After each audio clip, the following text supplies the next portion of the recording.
I think it's going to have a tremendous impact. It's already preventing some people from being able to vote in primaries, although it does seem like the Democratic primary may be wrapping up with Biden really pulling away. But does this make it impossible for Donald Trump to get reelected? I mean, it seems to me that his performance during this has been so bad that maybe it does, but I guess you never know. I mean, I didn't think he'd get elected in the first place. So yeah, right.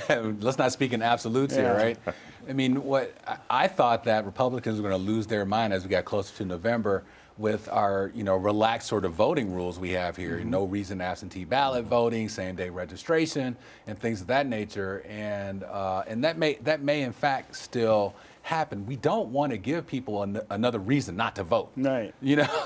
And saying that I might get sick if I'm waiting in a long line is a reason not to do it, unfortunately, Right. And I think it's early enough now for us to address and still make sure that we can turn out a large number of folks who actually well, it's gonna, we all work in politics, and so it's really going to have to change the strategy that we use to get out the vote, which is basically going to be to get the votes in, right?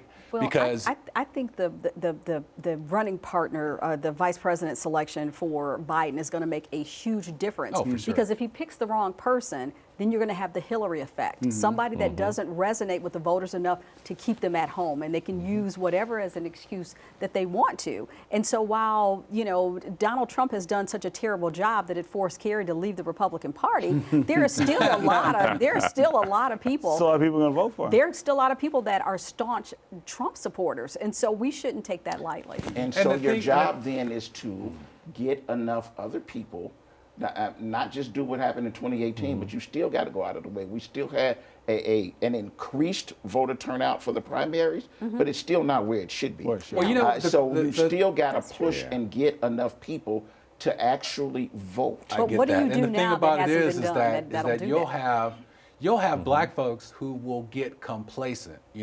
We survived slavery, we survived Jim Crow, we survived Ronald Reagan and both Bushes. We can survive this guy. And if we're not mad enough to show up, or focused enough on what's even actually hopeful happening. enough that things will change, to show up, I think that's an issue that we as a Democratic Party are really going to Stephen, I think there's a couple things here. One, Trump's base, regardless how crazy times are, they're going to stick with this guy. They'll vote for him anyway. And so I think that's one thing. But the other thing is, I want to go back to something Karen said. The vice president, we always say, well, the vice president will decide this.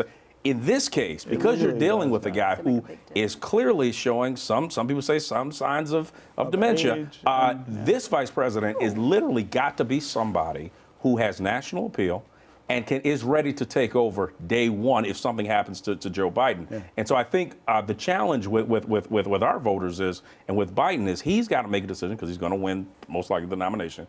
He's got to make a decision. Do I pick the candidate who can win national polls, or do I pick the candidate who resonates with African-American voters who are the reason that I'm back in the game? He's got to pick the candidate that's going to bring the Bernie supporters He's got to solidify the party.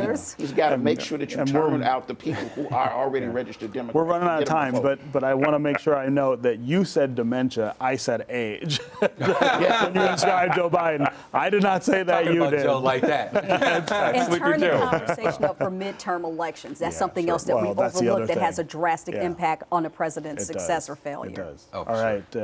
Take care of yourselves. Take care of your families. Thanks for being here.